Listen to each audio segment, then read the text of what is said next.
Hello दोस्तों, आज हम पढ़ेंगे हड़प्पा सभ्यता की प्रमुख विशेषताओं का वर्णन। चलिए शुरू करते हैं। हड़प्पा सभ्यता।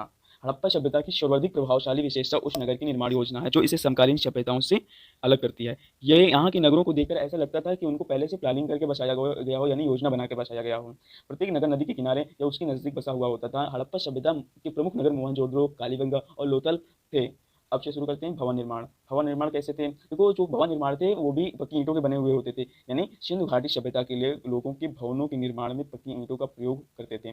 यह सभ्यता दुनिया की ऐसी ही पहली विकसित सभ्यता थी जिसके भवन पक्की ईंटों के पाए गए। आग में पकाई गई ईंटों का सबसे हड़प्पा सभ्यता में ही प्रयोग किया गया। ज्यादातर ईंटें आयताकार होती थी। ईंटों की लंबाई चौड़ाई ऊंचाई 4:2:1 का पाया गया। पाकिस्तान के सिंध प्रांत के शहर मोहनजोदड़ो में उस समय की सबसे बड़ी इमारत विशाल अन्नागार को कई नगर कीट पद्धति में बने थे। यानी पाकिस्तान में कोई सिंध प्रांत है, उस शहर में मोहनजोदड़ो में उस समय की सबसे बड़ी इमारत कौन सी थी? अन्नागार। कौन सी? अन्नागार। चलिए नेक्स्ट। सड़कें और नालियाँ कैसी थी? सड़कें आपस में संपूर्ण 90 डिग्री पर काटती थी। मुख्य सड़क पर काफ़ी चौड़ी होती थी। मुख्य सड़क काफ़ी चौड़ी होती थी और मुख्य सड़क की तरफ किसी मकान का दरवाजा गेट जो था नहीं खुलता था। नालियाँ ढकी रहती थी, उन्हें उन्हें साफ करने के लिए ढक्कन हटाने होते थे। चलते हैं नेक्स्ट देखते हैं। सारा गंदा पानी नगर से बाहर जाता था। नाली पक्की ईंटों की बनी होती थी। अब देखते हैं नगरीय सभ्यता। नगरीय सभ्यता दोस्तों, ये नगरीय सभ्यता कैसी थी? दोस्तों, सिंधु घाटी सभ्यता दुनिया की पहली नगरीय सभ्यता थी। इसके बाद आने वाली सभ्यता ग्रामीण वैदिक सभ्यता थी। कौन सी? ग्रामीण वैदिक सभ्यता। अब शौचालय की व्यवस्था। प्रत्येक नगर में आंगनों, स्नानघर व शौचालय की व्यवस्था थी। राजनीतिक जीवन।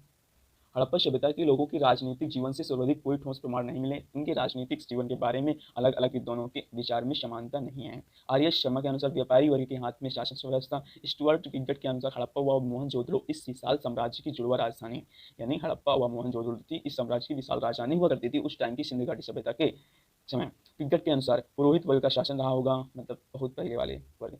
फ्यूडलर तथा वहंटर जनतात्मक शासन व्यवस्था रही होगी, मतलब इनका मानना है। अब इनका सामाजिक जीवन देख लेते हैं कैसा रहा होगा। नगरों में माध्यम नगरों में माध्यम श्रेणी के लोग रहते थे। नगर मुख्यतः दो टीलों में विभाजित होते थे। पश्चिमी टीला दुर्ग टीला हुआ करता था और पूर्वी टीला नगरी टीला हुआ करता था। दुर्ग टीले में उच्च वर्ग के लोग, पुरोहित वर्ग मतलब जो ऊंच नीच उच्च वर्ग के लोग रहते थे दुर्ग टीला में, पुरोहित वर्ग। और दुर्ग टीला सुरक्षा प्राचीर से घिरा हुआ होता था।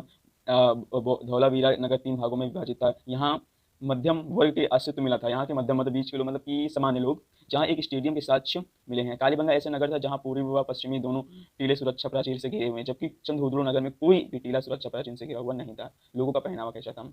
हड़प्पा सभ्यता के लोग सूती तथा ऊनी दोनों प्रकार के वस्त्र पहनते थे। इस सभ्यता के लोगों को आभूषण पहनने का बहुत शौक था। स्त्रियों के साथ साथ पुरुषों का भी आभूषण पहनने का शौक रखते थे। इनके आभूषण सोने, चांदी, हाथी के दांत तांबे व पत्थर के बने होते थे। अब देखिए हड़प्पा सभ्यता सभ्यता के लोग हार, कंगन व वाजिब, बाली आदि आभूषण पहनते थे। चंद्रहुदड़ो नामक स्थान से मेकअप का सामान मिला है। मेकअप के सामान में लिपस्टिक एवं नाखून पॉलिश प्रमुख है। ये लोग कपड़ों को रंग कर एवं मिलकर पहनते थे, मतलब रंग कर व सिलकर पहनते थे। केश श्रृंगार।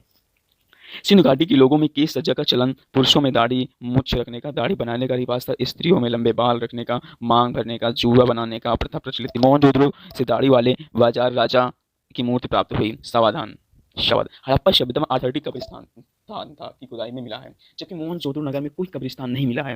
हड़प्पावासी शवों को दफनाते थे, जबकि मोहनजोदड़ो निवासी शवों को जलाते थे। जबकि मोहनजोदड़ो के निवासी शवों के कलश समाधान की प्रथा भी थी। उस समय प्रचलित थी जलाएं गए शव को भस्म कलश में भरकर दफनाते थे। ज्यादातर कपड़े चक्की ईंटों की बनाई गई थी। भोजन। लोथल एवं रंगपुर में चावल के साक्ष्य मिले हैं।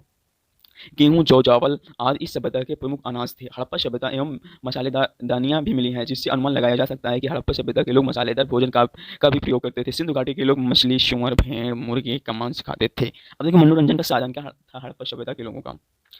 टेराकोटा से बने बच्चों को खिलौने खुदाई में प्राप्त हुए। टेराकोटा कोई जगह है, वहां से बच्चों के खिलौने प्राप्त हुए हैं, मतलब खुदाई की गई होगी तो वहां पर बच्चों के खिलौने के साक्ष्य मिले हैं। उन समय के लोग जुआ चौपड़ के पास खेलने के शौकीन थे। शिकार खेलने व मछली पकड़ने में भी ये लोग रुचि रखते थे। स्त्रियां नाच गाने में शौक रखती थी। मोहनजोदड़ो से प्राप्त नर्तकी की मूर्ति इसका प्रमाण है। मात्रात्मक संबंध।